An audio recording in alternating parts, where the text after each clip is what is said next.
Jurgen, good afternoon. Hello. A sunny win obviously on Wednesday. I'm just wondering what that has done for the mood around here, and especially leading up to this weekend's Merseyside derby. Oh, it's really good. Of course, it's like when you play a good football game. It's not that you leave it behind you an hour later or whatever. So it carries you through the week. Usually, that's how it is. But we all are long enough in the business to know that it's a good piece for in the all over preparation for the next game. But it's only a little piece. So it's like it's of course we know we can do things like that. We knew it before, and now we proved it again. And so we have to try everything to play a very, very similar game again, because we play against a really good side with they a side will be really on their toes. How we can imagine it's a big one for us and for them as well. So and that's how we treat that game. We try to be perfectly prepared, and then play the best football we are able to play. And yet, while you've never lost at the Merseyside derby, there's not a single member of your playing squad here that's lost the Merseyside derby either. So how much does experience count in games like this? Oh, it helps, of course, but it's not. The only thing what it tells you, less than 100%, and you will lose.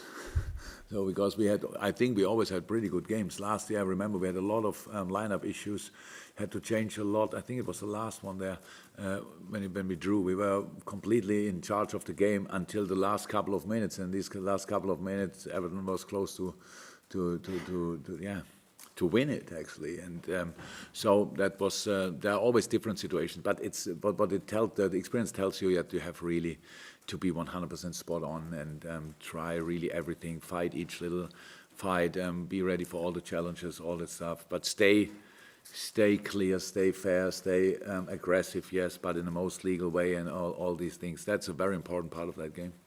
And just finally, for me at least, I'm just wondering how Roberto Firmino is, and given how much Divock Origi likes scoring against Everton, and how he's done well recently, what his chances are, or maybe what he has to do to be part of your squad.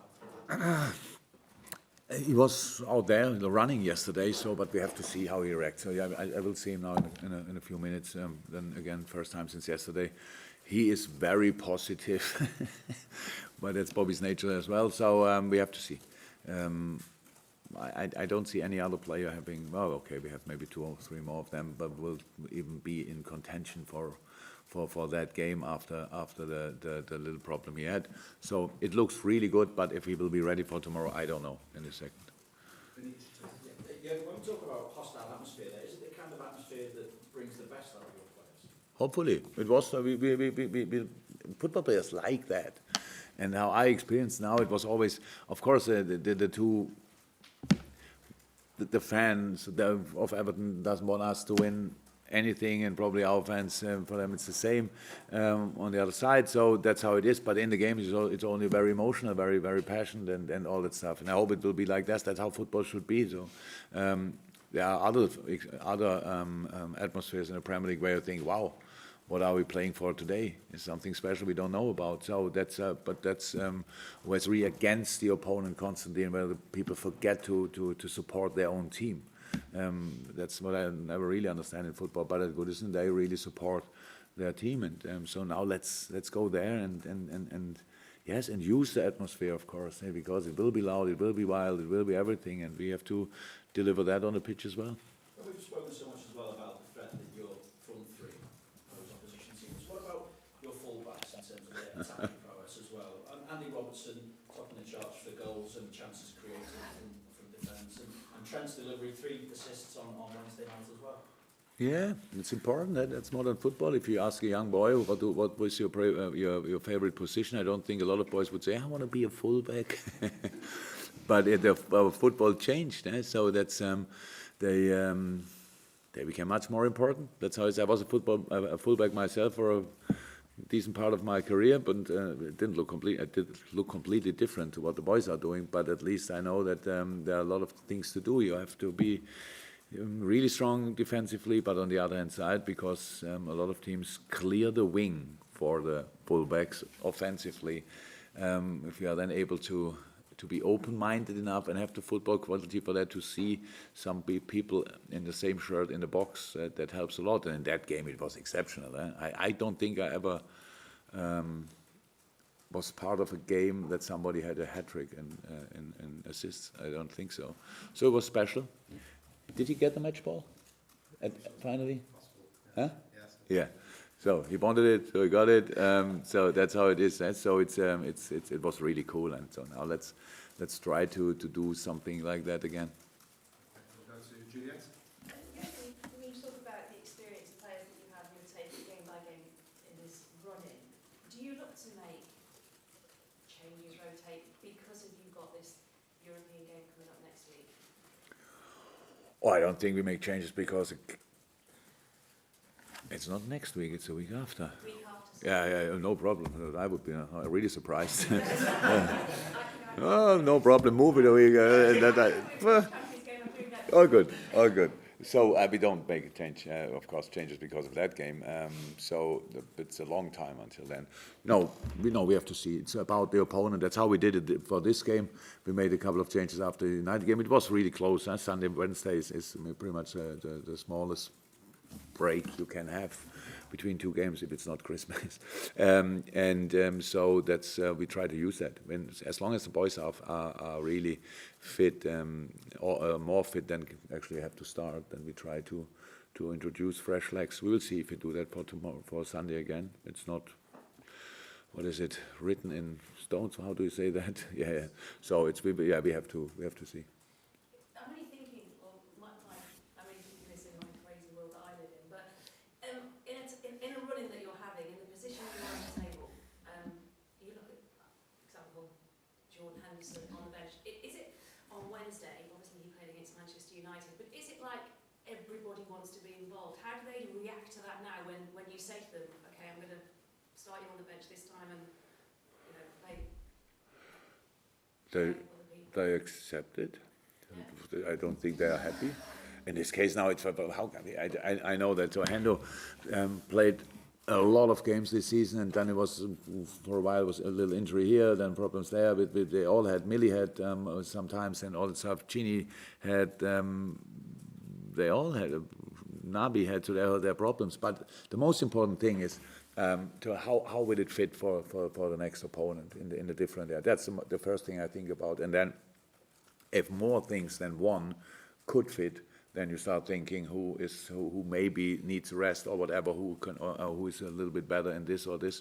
So that's what you think about. But Hendo plays a really, really good season, and so I told him he looked like not happy but completely okay.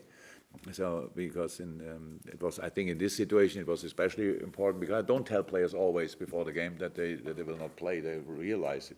They don't walk through the dressing room and say you don't play, you don't play, you don't play or whatever. You see that on the training ground actually, and it's as a player of Liverpool you know that you don't play all the games pretty much, and that's a normal situation. But because of the stories were made after, because of my reaction actually made after the United game, I thought it makes sense that I tell him it has nothing to do with that, because there was nothing. So that's it. But no, I don't tell the players always before the training actually, if they play or not. In training they see it, and then that's it. Thank you, Commissioner. I thought it was good enough to start the Alex. Yeah. Sorry. In terms of how the last derby finished and the impact it had on Everton's results, do you expect to be almost even more motivated, if possibly more motivated? Oh, yeah. I'm not sure if it's possible to be more motivated than they were that day, or we more motivated than we were that day, because it's just. But of course, the game, it was special. So we all know my celebration. I will not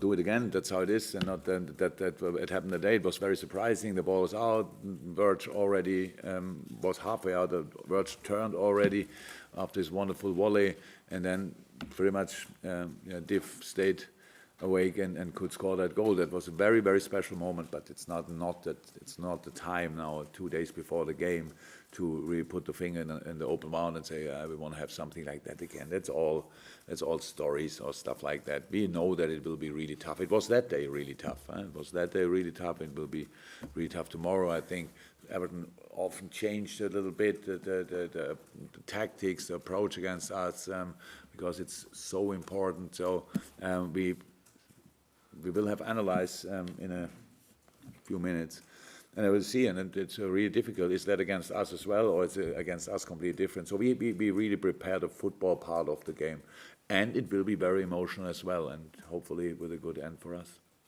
And obviously 2 goals from Virgil van Dijk. Is goals from other areas going to be important, to supplement the front three? Because obviously a lot of emphasis on them still, but does the rest of the team should be a bit more? Yeah, of course, but who scores is actually not important. It's you only talk about scoring from other areas in moments when the front three don't score. Then you always talk, we need goals from other areas. That's how it is, but it's the front three doesn't score in moments like this, if you want, because we are not exactly passing in the right way. It's not that we had 500 chances and missed them all in the games we didn't win. And that's the situation. And yes, of course, you need goals from set pieces.